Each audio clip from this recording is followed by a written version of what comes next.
चिंचांग Lakpa assume लाकपना kitchen you're इसिंग हाना थई अदुगी मतुंग चाक थिदुना चाय चाक चारिंगै चेरक्तुदा मपालदा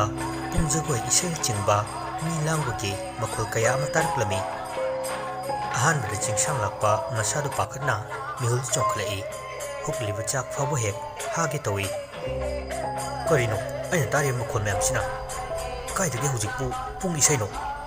पुंगसु अनि मखा हेले महक लेरदी नुमित थोरानी अैबु थोगा कैनु कैनुदु यंगुसराने चाकतो फटफट चाव लोइसिंदुना मपालदा थोक्तुना यंगमी करीमता उरमदे कबोक लई मपा अदुम लोमदा मी खरा गुरुंग गुरुंग नगनबुगुम चिंचांग लाकपदा ताहल्ली हुरान बचंगी चाला हेरा नुपानबु करी कीबा यंगुगिदे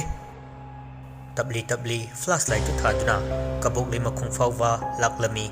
अदुसु कनामता हेक लेरमदे ममाई तो कावरदी थवा उनी शाला अइंगोंदगा खाइविगा तवे हुरान कनानो नुपा मचा चांगयेंगे ngasiди इफिंग फिंगना मनिंग ममांग लाक्तुनी यंगमी मागी मतुंगदा मी इनबगुमसु शामिल सुफाउरी तंजा अदुदा युमथक्तगी मुसुक मुबा हौदोंग अमखक चिंचांग लाकपगी कोक तमना चोंगथरक्तुना ममाइना तुंगलोमदा ओंथोक्लगा खोंजिलमी ए जाजानी हे हौदोंनि कायना सक्ता नुंगसिद्रे सैता लेहौ पाम्बी अदोमलोमदा अमुक लाक्लका लेपी तबना तुंगलोमदगी खोंजेल अमदा मखोल हौना नुक्पगी तारई कनानो अैने खंद्रबो खोंजेल अदु मथोंग मरम खंगतना माइकै करोमदनो हाइबा फावबा अमत्ता लेतना हाइरक्पा वानी अैबु करिम लरिबा उसित्रिबना कनानो थोरो याम थुना नरेल लेरदि लेहौ पाम्बी मखोंसिदा नखौरीदा थौरी तुरगा यानजिल्लगा थमगे चिंचांग लाकपगी वंगांगतुदा माइकै करोमदगिनो खंगदना यामना कन्ना असाबा नुंसित मखै मसाना लेपलिवा अदोमलोमदा सिचिल्लअमी चिंचांग लाकपा ओइररि खन्ना यमलोमदा चेंसिल्लक्पा मिकुप्ता थोंजिलदा लाइजगी फिबम कायरबा मोंग मतौ पुमनमक मपोप कायदना लेरमी हुइमा खंगप्रेक खंगना अमुक मखादा चेंथरई कदोमदा चेंदोइवा तसेंग चिंचांग लाकपा ग्यान मामख्रे मखारोमदगी पुंग थिंगलई ममांगलोमदगिना मी लेतबगी कप्पा लाउवा पुंगजान कया अमा थिंगलक्ली तेंथाना कप्पगी खोंजेलसु तारक्ली लाइजुदु पुक हौगलगा नोखी चिंचांग लाकपदु मुन्ना येंगी चिंचांग लाकपा ममित अनिदु चेजेट उसिलगा मबुकनिंगदु सोंजै हे ईश्वर करी मतौनो ngasi चागे मफुमदा उलिबसिबो मंगलांददी उहेनपिरमुबा असुमना ईश्वर उनिंगजरगा अदुमनदी लैवा यादवना मसा कंजनवा तौरमी येना खारोमदा चेंथोक्लगा काचिन अमदा लोटलिबा हाइबदु मंगाई कानबा अमा फावबा लेरमदे मनिंग ममांग थतना चिंचांग लाकपगी सोर सन्नबा तौरई फनकना लाउखोंग तौरबसु कनामतना महाकी खोंजेलदु ताबिरमदे हेनदुम मसा मतोमता खनाउनारगा तोई खांगबा ngamtraduna sana mahi mapa adwaida खम्ब्रांगना फमलगा ममित अनिदु उसिलगा खांगजरमी नाकललोमदगी खोंजेलदु वांगना हाइदई हातकनी पुनमक तुमना हातकनी नसाना सिंजबा नरालनी नसाना फंगजगदबनी नंकनानो हाइरो नंकनानो अैगे सक्तमसी मयक सेंगना यंखो फत्रबा थवाइना खोइना ताइबोंग मियोइबदि येतपसी येलिदको ऐना किबिदो लेते नंगना दुमना तौरगा चिंचांग लाकपा कीदवा साना वादु हाइरई मपलोमदगी सिलक्पा नुंसित कया अदुना ग्यान मेन तादना हुमजिलक्पा मयामदु तंजा अमा यंगदुना चिंचांग लाकपा युमलोमदा सेंसिनवा मिरकनारक यंगमी अदुबु तंजादु फंगलमदे माइकै मरिमक तमथीरवा सकलोन कयाना कोइथत थतलरबनी मागी Pongal लेत्रे कीदवा नते कीरिवनी ngakpasu poklibani karigi ngakliwa khaludava thodukni mathong maram khangba nate tamthina leiriwa nupi adugi mathada angang nupa ma chejet kolaga imagi sana matum ichabu kari chaninge ima ai taibang mioi pa chaninge wahidu tavada singchang la ko pakhalami swai lawu supoi adubu machi amada tumina leisenduna masadu pulap tasilaga phamli angang pamliwa nupi aduna amuk makha tarai ichana chaninge haiba makai imana pijagani ꯇꯥꯏꯕꯪ ꯃꯤꯑꯣꯏꯕ ꯆꯥꯅꯤꯡꯉꯤ ꯄꯤꯖꯒꯅꯤ ꯋꯥꯔꯨꯒꯅꯨ ꯍꯧꯖꯤꯛꯀꯤꯗꯤ ꯅꯃꯥꯏꯒꯤ ꯈꯨꯅꯥꯎꯕꯤꯁꯤ ꯊꯦꯛꯂꯣ ꯑꯗꯨꯒ ꯑꯔꯥꯝ ꯈꯧꯔꯥꯡꯕꯗꯣ ꯉꯥꯏꯍꯥꯛꯀꯤ ꯀꯣꯛꯄ꯭ꯔ ꯌꯦꯡꯉꯨ ꯄꯦꯗ꯭ꯔꯦꯛ ꯄꯦꯗ꯭ꯔꯦꯛ ꯊꯦꯛꯄꯒꯤ ꯃꯈꯣꯜ ꯇꯥꯏ ꯆꯤꯡꯁꯥꯡ ꯂꯥꯛꯄ ꯇꯞꯅ ꯃꯆꯤꯟꯗ ꯁꯣꯜꯂꯤ ꯁꯦꯡꯅ ꯑꯩ ꯈꯪꯗ꯭ꯔꯦ ꯑꯩ ꯀꯩꯗꯧꯕ ꯃꯐꯝꯁꯤꯗ ꯂꯥꯛꯏꯕꯅꯣ ꯀꯩ ꯃꯔꯝꯒꯤ ꯑꯩꯅ ꯊꯣꯛꯂꯛꯂꯤꯕ ꯉꯁꯤ ꯑꯩꯅ ꯎꯔꯤꯕ ꯇꯥꯔꯤꯕꯁꯤ ꯃꯪꯂꯥꯟꯅꯤꯀꯣ ꯃꯪꯂꯥꯟ ꯑꯣꯏꯔꯝꯕꯤ ꯑꯣꯏꯕ ꯇꯥꯏ ꯃꯈꯣꯏꯒꯤ ꯂꯥꯏꯇꯤꯟ ꯌꯨꯝ ꯑꯁꯤꯗ ꯃꯇꯧ ꯀꯔꯝꯅ ꯂꯥꯏꯇꯤꯟ ꯆꯪꯂꯤꯕ ꯊꯥꯖꯕ ꯌꯥꯕ ꯋꯥꯔꯥ ꯃꯁꯦ ꯑꯩꯕꯨ ꯑꯉꯥꯎꯕ ꯑꯃꯨꯛ ꯇꯥꯒꯗ꯭ꯔꯥ ꯐꯔꯦ ꯑꯩꯅ ꯀꯩꯒꯨꯝꯕ ꯃꯆꯤ ꯑꯃ ꯂꯦꯡꯕꯗ ꯑꯩ ꯀꯔꯤ ꯇꯧꯔꯛꯀꯅꯤ ꯍꯥꯏꯕ ꯇꯝꯕ ꯉꯝꯕ ꯅꯠꯇꯦ ꯂꯩꯔꯤꯕ ꯃꯐꯝꯁꯤꯗꯒꯤ ꯂꯦꯡꯂꯔꯣꯏ ꯅꯣꯡꯉꯥꯟꯕ ꯐꯥꯎꯕ ꯋꯥꯔꯁꯨ ꯋꯥꯅ ꯀꯤꯔꯁꯨ ꯀꯤꯅ ꯈꯥꯡꯂꯒꯦ ꯖꯥꯠ ꯖꯥꯠꯀꯤ ꯋꯥꯈꯜ ꯈꯟꯗꯨꯅ ꯑꯍꯤꯡꯗꯨ ꯂꯦꯟꯅꯕ ꯍꯣꯠꯅꯔꯝꯃꯤ ꯄꯨꯊꯣꯔꯛꯂꯤꯕ ꯐꯣꯟꯗꯨꯁꯨ ꯁ꯭ꯋꯤꯆ ꯑꯣꯐ ꯇꯧꯁꯤꯜꯂꯤ ꯇꯨꯃꯤꯟꯅ ꯀꯥꯆꯤꯟꯗꯨꯗ ꯌꯥꯝꯅ ꯋꯥꯅ ꯈꯥꯡꯂꯤ ꯃꯉꯣꯟꯗ ꯀꯔꯤ ꯇꯧꯔꯛꯄ꯭ꯔꯥ ꯈꯟꯅ ꯇꯨꯝꯊꯕꯁꯨ ꯌꯥꯔꯝꯗꯦ ꯑꯗꯨꯕꯨ ꯋꯥ ꯉꯥꯡꯅꯕꯒꯤ ꯃꯈꯣꯜꯗꯤ ꯑꯗꯨꯃꯛ ꯇꯥꯔꯤ ꯃꯃꯥ ꯑꯃꯅ ꯃꯆꯥꯕꯨ ꯁꯨꯝꯕꯒꯤ ꯅꯥꯎꯁꯨꯝ ꯏꯁꯩ ꯁꯛꯄ ꯆꯤꯡꯁꯥꯡ ꯂꯥꯛꯄ ꯎꯏꯊꯒꯦ ꯉꯝꯖꯗꯦ ꯌꯨꯝꯒꯤ ꯌꯨꯝꯂꯥꯏ ꯑꯣꯏꯕ ꯃꯍꯥꯛꯅ ꯌꯥꯝꯅ ꯆꯦꯠꯅ ꯃꯆꯥ ꯃꯅꯥꯏ ꯑꯣꯏꯕ ꯃꯈꯣꯏꯕꯨ ꯃꯊꯥꯗ ꯀꯣꯟꯁꯤꯟꯕꯤ ꯑꯍꯤꯡ ꯑꯗꯨ ꯆꯤꯡꯁꯥꯡ ꯂꯥꯛꯄꯒꯤ ꯂꯥꯏꯕꯛ ꯐꯕꯅꯤ ꯀꯔꯤꯃꯠꯇ ꯇꯧꯔꯛꯑꯝꯗꯦ ꯈꯔ ꯈꯖꯤꯛ ꯉꯥꯜꯂꯛꯄꯒ ꯌꯨꯝ ꯇꯝꯅ ꯆꯦꯟꯁꯤꯜꯂꯛꯏ ꯑꯉꯛꯄꯒꯤ ꯅꯣꯡꯗꯝꯅꯤ ꯍꯥꯡꯍꯧꯕ ꯊꯣꯡꯗꯨ ꯂꯣꯜꯂꯝꯃꯤ ꯃꯃꯥꯍꯣꯏꯁꯨ ꯌꯥꯀꯥꯏꯗ꯭ꯔꯤ ꯃꯥꯡꯒꯣꯜꯒꯤ ꯀꯥꯆꯤꯟ ꯑꯃꯗ ꯆꯤꯡꯁꯥꯡ ꯂꯥꯛꯄ ꯆꯪꯁꯤꯟꯗꯨꯅ ꯃꯁꯥ ꯄꯨꯝꯕ ꯇꯥꯁꯤꯜꯂꯒ ꯐꯝꯃꯤ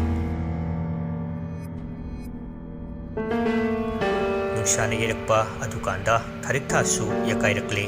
ꯌꯨꯝꯖꯥꯎꯒꯤ ꯊꯣꯡꯗꯨ ꯍꯥꯡꯂꯒ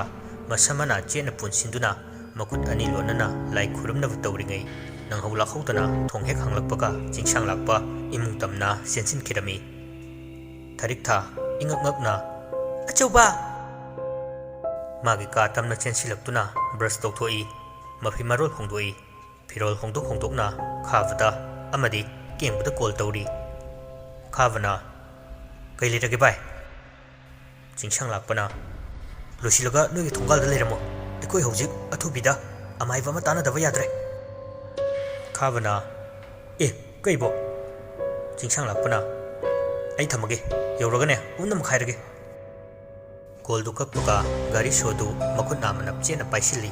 ꯍꯥꯊꯨ ꯍꯥꯊꯨ ꯃꯄꯥꯜ ꯊꯣꯔꯛꯇꯨꯅ ꯒꯥꯔꯤꯗꯨ ꯊꯧꯗꯣꯔꯛꯂꯤ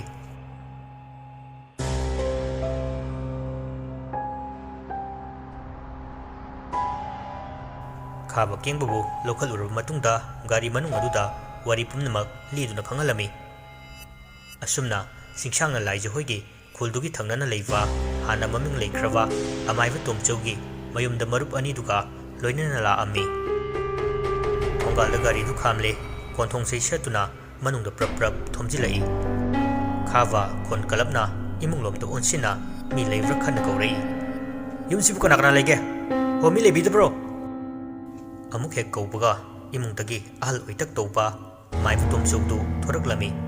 ꯅꯍꯥ ꯃꯈꯩꯗꯨ ꯎꯕꯗ ꯏꯉꯛ ꯉꯛꯅ ꯍꯪꯉꯛꯏ ꯏꯕꯨꯡꯉꯣ ꯀꯅꯥ ꯀꯅꯥ ꯆꯤꯡꯁꯥꯡ ꯂꯥꯛꯄꯅ ꯃꯥꯏꯕ ꯇꯣꯝꯆꯧꯒꯤ ꯌꯨꯝ ꯍꯥꯏꯕꯗꯣ ꯃꯁꯤ ꯑꯣꯏꯕꯤꯔꯕ꯭ꯔꯥ ꯏꯕꯨ ꯇꯣꯝꯆꯧꯅ ꯃꯥꯅꯤ ꯃꯥꯅꯤ ꯑꯩ ꯏꯁꯥꯃꯛꯅꯤ ꯀꯔꯤ ꯇꯥꯟꯅꯁꯦꯕ ꯏꯕꯨꯡꯉꯣ ꯈꯣꯏꯕꯨꯅ ꯑꯃꯨꯛ ꯐꯥꯎꯕ ꯎꯗ꯭ꯔꯤꯕ ꯃꯤꯑꯣꯏ ꯃꯤꯇꯧ ꯑꯣꯏꯕꯒꯤ ꯍꯪꯉꯛꯄꯅꯤ ꯄꯤꯁꯨꯝꯁꯨ ꯁꯨꯡꯇꯞ ꯇꯧꯅ ꯆꯤꯡꯁꯥꯡ ꯂꯥꯛꯄ ꯈꯣꯏꯗ ꯌꯦꯡꯂꯛꯏ ꯆꯤꯡꯁꯥꯡ ꯂꯥꯛꯄꯅ ꯏꯄꯨꯒ ꯋꯥꯔꯤ ꯑꯝꯇ ꯁꯥꯟꯅꯖꯒꯦꯅ ꯈꯟꯖꯔꯛꯏꯁꯦ ꯐꯅ ꯀꯨꯏꯔꯦ ꯏꯄꯨ ꯋꯥꯔꯤꯁꯤꯕꯨ ꯈꯤꯇꯪ ꯂꯨꯔꯞ ꯇꯧꯕ ꯃꯑꯣꯡꯁꯨ ꯃꯥꯜꯂꯤ ꯆꯤꯡꯁꯥꯡ ꯂꯥꯛꯄꯒꯤ ꯋꯥꯉꯥꯡꯗꯨꯗ ꯇꯣꯝꯆꯧꯅ ꯐꯤꯗꯥ ꯊꯥꯗꯨꯅ ꯃꯊꯛꯇ ꯀꯥꯈꯠꯍꯜꯂꯛꯏ ꯑꯗꯨꯒ ꯐꯝꯍꯜꯂꯔꯦ ꯇꯣꯝꯆꯧꯁꯨ ꯈꯣꯡꯒ꯭ꯔꯥꯏ ꯇꯥꯔꯒ ꯀꯧꯅꯥ ꯐꯛ ꯑꯗꯨꯗ ꯐꯝꯂꯤ ꯇꯣꯝꯆꯧꯅ ꯀꯔꯤ ꯇꯥꯟꯅꯁꯦꯕ ꯏꯄꯨꯗꯤ ꯅꯈꯣꯏꯁꯨ ꯑꯃꯨꯛ ꯐꯥꯎꯕ ꯎꯗ꯭ꯔꯤ ꯅꯈꯣꯏꯕꯨ ꯁ꯭ꯋꯥꯏꯒꯤ ꯃꯤꯁꯨ ꯃꯥꯟꯗꯦ ꯆꯤꯡꯁꯥꯡ ꯂꯥꯛꯄꯅ ꯇꯥꯞ ꯑꯣꯛꯂꯒ ꯍꯥꯏꯔꯛꯏ ꯁꯨꯝꯗꯧꯕꯅꯤ ꯏꯄꯨ ꯋꯥꯔꯤꯁꯦ ꯍꯣꯏ ꯃꯥꯅꯦ ꯑꯩꯈꯣꯏ ꯁ꯭ꯋꯥꯏꯒꯤ ꯃꯤ ꯅꯠꯇꯦ ꯏꯄꯨꯒꯤ ꯃꯤꯡ ꯇꯥꯕ ꯀꯨꯏꯖꯔꯦ ꯑꯃꯥꯏꯕ ꯁꯤꯟꯐꯝ ꯄꯥꯏ ꯌꯥꯝꯅ ꯍꯩ ꯍꯥꯏꯅ ꯃꯃꯤꯡ ꯆꯠꯄ ꯑꯗꯨꯗ ꯈꯪꯖꯕꯅꯤ ꯏꯄꯨꯅ ꯄꯥꯏꯕꯤꯔꯤꯕ ꯁꯤꯟꯐꯝ ꯑꯗꯨꯒ ꯍꯥꯏꯔꯨꯔꯒꯗꯤ ꯑꯩꯈꯣꯏꯅ ꯏꯄꯨꯒꯤ ꯅꯥꯛꯇ ꯂꯥꯛꯆꯔꯤꯕꯁꯦ ꯑꯇꯩ ꯀꯔꯤꯝꯒꯤ ꯅꯠꯇꯦ ꯂꯥꯏꯇꯤꯟꯒꯤ ꯃꯇꯥꯡꯅꯤ ꯇꯣꯝꯆꯧꯅ ꯑꯩꯁꯨ ꯈꯜꯂꯤꯅꯤ ꯑꯗꯨꯒꯨꯝꯕ ꯑꯃ ꯑꯣꯏꯔꯝꯒꯗ꯭ꯔꯥꯅ ꯃꯈꯣꯏ ꯃꯁꯦꯟ ꯃꯤꯡ ꯂꯩꯐꯝ ꯈꯪꯅꯗꯨꯅ ꯁꯛꯈꯪ ꯃꯥꯏꯈꯪꯅꯩ ꯑꯃꯗꯤ ꯆꯤꯡꯁꯥꯡ ꯂꯥꯛꯄꯅ ꯇꯦꯜꯂꯞ ꯇꯦꯜꯂꯞ ꯋꯥꯔꯤꯁꯨ ꯍꯥꯏꯔꯤ ꯇꯣꯝꯆꯧꯅ nakhoi gi awabadu ipuda mayak sengna tamu aina leiriba ase mayam gi damakni ipusu pangba yaba mateng oiradi pangge tomchona mabukchel iting tingna hairpa wahaiduda chingchang lakwa phana makoina waridu koithok chatpadu pamlaktre adugisu mathakta koina chatliba makai matamsu thengtharakani adumakna makoina aranba toba pumnamak sing adu ikai iki thadoklaga wari pumnamak sitnana lithoklami tomchau wari ru tarubadagi wakhal munna khantharai kona thangda tapna hairei karigumba thawai asigi aina mateng panglena khalo nara leiwa nakhoida khak awaba tabada natana mara leitaba bisu tagadoriba amaromda thawai ase afaba natte ma khek loisin kibada pumnamakki afaba oidoriba chingchang lakpa nolukna hairei ipu sengna ikhoi lankhre apambuga kalakpaga mihobugana tungda kari thorakani haiba khantha hodavana afafata ama phabu khanghodre aikhoina soibane iral jaje tawtapu thawai asimadi tomchona ai pumnamak bap tai nakhoisu nasana lale khanglaba natra ipuna wa haigadabasing adudine nakhoigi nateng pangani tawtapu haukhibada fattaba tawkhiba pumnamak amuk hanna nahonana tawraganu asoibadu semdo soire khana hanjin lambidu da chatnaba khonaganu hoi madu parani nasana tamjan ho para thawai mana nakhoi bulan bitrabasu nasana tawjaruba dugi mahi oina nakhoisu nongmadi soidana phanglakani chingchang lakpa hanjin hojik khaktada mathamoidu pendana khudum sujare mamit usimna yengjeruba makupta mama mapa amadi manau nupa yairembabu ningsing lakhi tomchoksu wa makha tarei wa haige munna taw nupi haibase adukki matik ikai khumnagadabani nangbu pokliwa nama ado nupini nakhoina adumna lamdam asigi janura kayabu minungsi leitana sarak tamduna yaibi manghanbi khrabadi lamdam sigi natana atoppa kaya makhoinadi aikhoigi janura asibu mamitta kari oina uramgani nakhoina pumnamak ngaksen gadabani fattaba leirasu nache nachalni khana semdokpiyu nupigi khwaidagi lubadi ijatni ijat yaudradi hinglubagi kanaba leite kengba makhut ani lonaduna apopo imabuna minungsi wangna thangatlaga thamduna apoktaba imanataba makhoibuna aibu popuna tekhana khongyana netuna thamluwa aikhoigi iralni iralase isane yazare thawai asidadi manghanbiu ipu khanta haudraba wakhal aduna iral leiwa aikhoida natana mara leitaba makhoida chaitheng pibadi pamdiye tomchona phare ai nakhoina haibadu yarage adubu isusa nakhoi baptaw thangnabada leiriwa khul adugi irangni lakliba thangja asida lai khoiram thongnaba tawsi khwaidagi luba wafam amana khaba taha hangjirai takpiu ipu tomchona nupi macha adugi kada leiriwa mahaki punchi wari iba lairik tuma nakhoina purakpa ngamlabadi yare mahakine haibada potsak amata thamba yade numit adugi achangba makai ipuna langani chafu ahingba ani changani khavana phagani ipu natana aikhoigidi hanna yengbada kanasu leitre chingchang lakpana sel puthoglaga dakina tawnaba tawri adubu tomchongna yarakte makhoisu hankirami hankiba lambi aduda laija hoigi mayumda chattuna kada leiriwa diary du matau karamna lawba haidana makhoi masen khanarami hanayamna makhoina diary du lawnaba khanaramabasu thajabagi wangudani migi imung amada changduna leikidravi amagi kamanudagi karamna diary adubu thirugani wakhaluk mayam ama puthoglaga kana khana nainari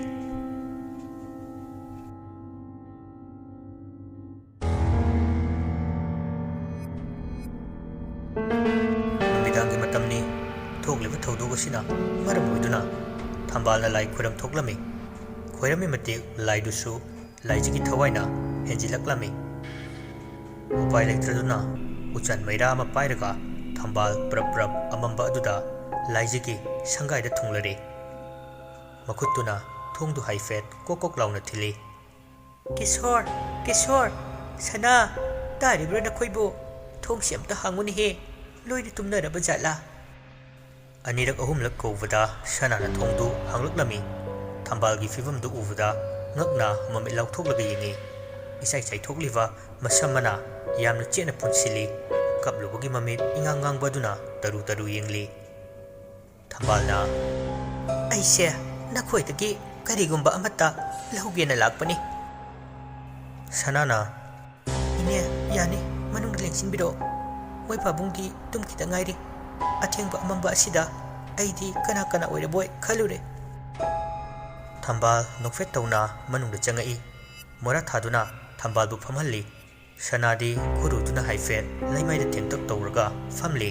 thambal adumak nokfet tawraga chak isindi unera buna khoibo sanana koini tokpaine inedi chabirabo khari thabakki thambalna jari jari aise sumdobani lai khuram lambane sanana ise thambal wadu koiduna shat hairei ibe malai ki kada amukte changi haidana wakhal na khala ise koire ningsingi ngasida adugi laklibani sana haifetinga i kaigi ngakloi leikhidrawa machanubi ka yenge amadi thambal na athengba asida maram icha chadana phawjilakpa asina suni adubu mama khatarudre masadu tufak tufai chana karisu khaluba leitana laijana leiramliwa ka adu tamna thambal pusilei phamung phirol hugate sitna na thaduna thamli mi leinawa ka gumna taru tanana thamli hek yengbuda yamna ka hena nali sum ka aduge koivadu thambal su yengli sanana ine kaidobo yauge ngasi se thambalna karisu tawba yaudida imau laijana manung matam chadan lekhidaba adugini wadu makha tafanangdana phaglang da theliwa laiji ki photo du fere fere hairakli sanana ine thambaldi mong du yengbada ta khangli sana mahaksu tawribadu khanglamgadra haina khanbani adu madi icham chamna lekhidravi machagi maming palakpadu da thambalda adugi nungai tabagi kobu oirami mikuptu ikan kanadana frame challava photo adu laimai da taraklami sana makhol du da khangpre hek khangi ontholaga haifet yengubada tawriba pumnamaktu ure thambalna su ure ani du wangangna de sana changsilaga kairiva adu khunganava tawringai hathu hathu thambalna ibema ising kita thakke sanana hoi ine sida sum leibiramba nungai gadra pusinjera ura thambalna iya yaida sana ising kanba thokringai thambalna laijigi phamungduda changsilaga phami phamung adugi mayai chap chavida mami amuba ama famlibadu thambalna urami mami aduda mamit khana yenglaga nahaki matam loire apokpa apokpi ani busu mangna basinganu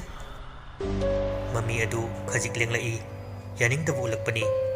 thambalna mopak tu faklaga hek makhada leiriwa diary du fat paikhatlaga mabukti yepsilai adumne hek tawbuga laijigi phamung du kanagumba amana khujin khoro khoro kholai